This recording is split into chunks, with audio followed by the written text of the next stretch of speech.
The reviews have landed, and the consensus is grim.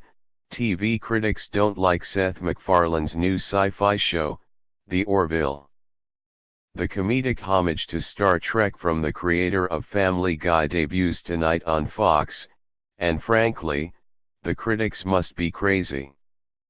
I've seen the first 3 episodes of The Orville, and I think it's great. Of course, this is largely because I enjoy Seth MacFarlane's humor. There's just something about it that always seems to click with me, which means I tend to like his movies even when they're being roundly panned by most critics. I don't always love MacFarlane's movies, but even the ones I don't love, like A Million Ways to Die in the West, can still be funny. You just can't take them too seriously. But I genuinely like The Orville, and I'm fairly lonely in that opinion. Most critics apparently do not, and the show is getting a rather lousy 25% rotten rating on Rotten Tomatoes. The critics must be crazy. MacFarlane never seems comfortable leading the charge with a phaser in hand, and comes off more like a man cosplaying a space captain than an actual, believable one, writes Trent Moore of Paste magazine. The jokes are not specific enough to Star Trek, or even the sci-fi genre, to make the series a smart parody like the 1999 film Galaxy Quest, writes USA Today's Kelly Lawler. The Orville simply has no point of view, other than reverence for Star Trek. There are moments of The Orville that seem truly inspired, such as its 3rd episode, which uses its sci-fi setting to, literally, put gender stereotypes on trial. But the episode doesn't follow through or say anything unique. Instead, The Orville feels like a series that sounded good on paper, Star Trek with Seth MacFarlane, but lost its way in the execution. The end result is more confusing than entertaining, and, with a genuine Star Trek series hitting CBS All Access later this month, feels unnecessary. The true spirit of Star Trek, I can't say whether it's a show that I'll end up loving in the end, but its first 3 episodes are charming. I watched these as screeners courtesy of Fox, and not all the special effects had been finished, so it was a little odd at times seeing placeholder graphics, but I was still able to get a good sense of what the show is about. As many critics have pointed out, this isn't a spoof of Star Trek. It's not exactly an homage either. The best way I can describe it is that MacFarlane wanted to make a Star Trek show that recalls that franchise's earlier days, back before it became an action blockbuster film series and before the TV shows started becoming dark and grim and edgy. MacFarlane is making his own version of the original Star Trek, and he is a new Captain Kirk. All the optimism and sincerity and lightheartedness of that show is here, and in many ways it's kind of wonderful. I'm honestly surprised something like this exists.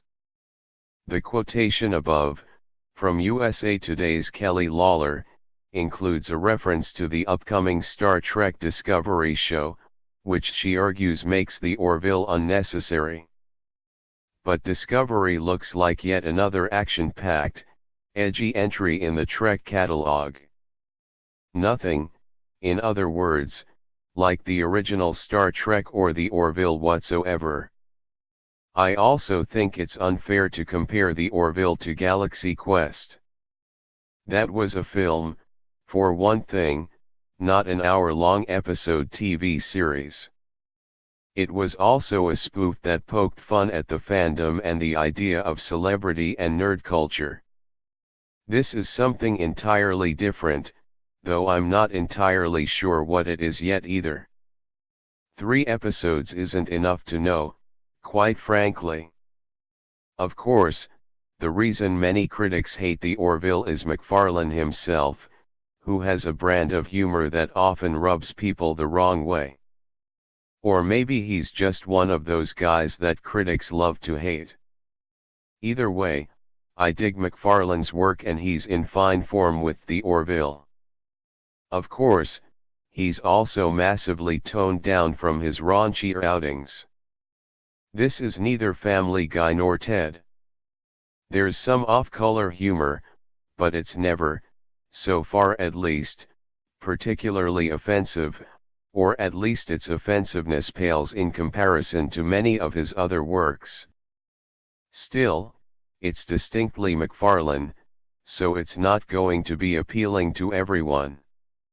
No, I don't think my fellow critics are crazy for not liking something, but I do think the consensus is a bit wonky. So what is the Orville? Exactly. MacFarlane plays Ed Mercer, who's given command of the Orville.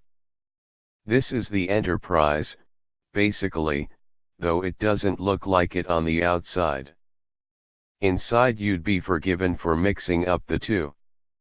Even the outfits feel right at home. Each episode includes some sort of wacky space adventure. The first introduces us to the crew and the ship and then sends our heroes on their maiden voyage. Things go awry and they have to work together to save the day. Oh, and we learn that the ship's XO is Mercer's ex-wife, Kelly Grayson, Adrienne Palicki, who he despises.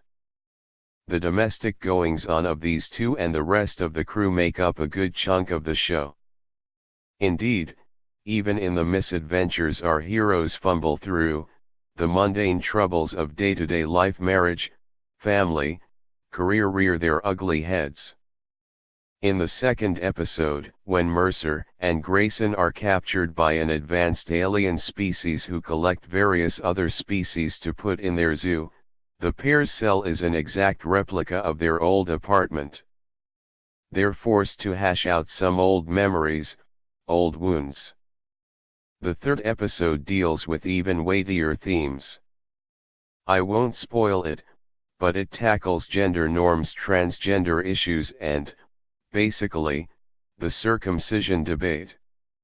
It's surprisingly thoughtful and thought-provoking, though still largely quite silly. Meanwhile, the optimism and techno-utopia of Star Trek shines through.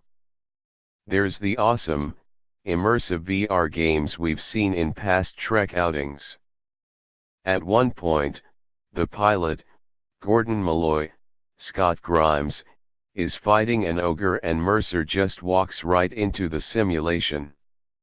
In another instance they have a shootout with Mexican banditos. Then there are the little magical anything generators. Just plug in what you want, bourbon, a cheeseburger, etc., and it magically appears. I want one of those. That's my idea of a future utopia. In any case, I've really enjoyed the Orville. It's not a perfect show. Some of the jokes do fall flat. But I love its spirit.